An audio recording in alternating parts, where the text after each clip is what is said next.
Have you ever noticed when playing Gran Turismo 7 that if you go wide into the gravel or the grass, you have trouble trying to keep traction during the next corner, often going wide or spinning out completely?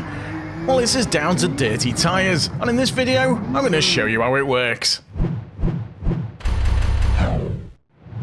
I've been caught out numerous times by dirty tyres in daily races on Gran Turismo 7. I wanted to do a bit of testing just to see exactly how these worked, so that's what we're going to be doing in this video. I'm using this Super Formula car because the tyres are on show, unlike most of the other cars, so it's easy to see what's happening as they get dirty and clean again. For the first test, I wanted to check what happens if you just run a bit wide of the circuit, and you can see that the tyres are remaining clean just a little bit onto the grass, but as I move further over, you can see that they start to pick up the dirt quite quickly. So it does seem to have a little bit of a buffer where you can get away with running wide. Go too far wide and you will dirty those tyres. Running with both tyres on the grass, you can see that the inside tyre is picking up the dirt faster than the outside tyre. That is until I move slightly further over onto the grass, and then both tyres are picking up the dirt pretty quickly.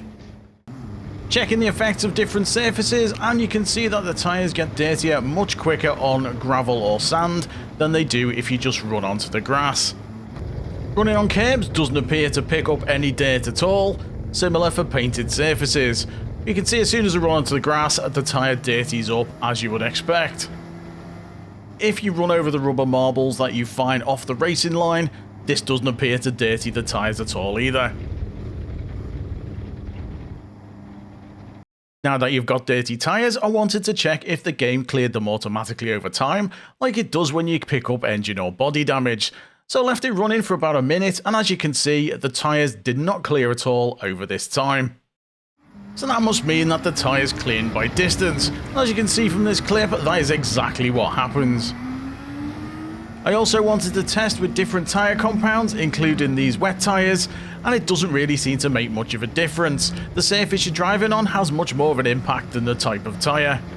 One thing to note with the groove tyres is that when they clear off, it does actually only clear the dirt off the surface. You can still see dirt within the grooves, which is quite a nice graphical touch, but it doesn't appear to actually affect the grip. And while we're on the subject of wet tyres, I wanted to test what happens in wet conditions.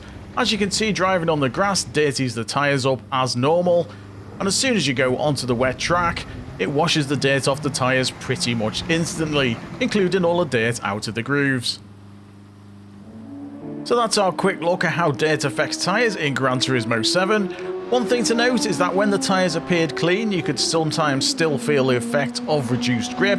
This could be down to a tyre cooling effect of the surface you've run onto. More testing will be needed in this area, but it's not an exact science anyway.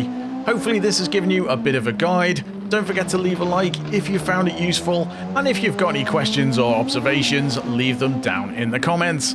I've been Jimster71. Thanks for watching, and until next time, why not check out one of these two videos or consider subscribing to the channel. For those who want to help the channel further, we do have memberships available. There's a link for that down in the description. I'll catch you later. Bye for now.